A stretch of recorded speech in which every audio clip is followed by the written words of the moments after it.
Napakaganda po dito mga kabislan. So dito po kami ngayon sa Ragay, Camarines Sur.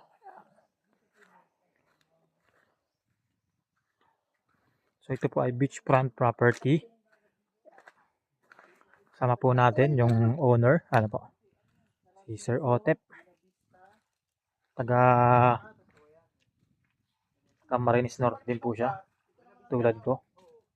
Ganda po dito mga kabislan, no? Balay Salvador. So ito po ay sinasubdivide po nila. Yan, itong property na to. Napakaganda po ng front dito, no, ng beach. Yan, makita po ninyo. Ayan po ay buhangin, tapos sa unahan po ay bato. Napakapayapa, ano po. So hindi po siya ganun kalakas yung alon.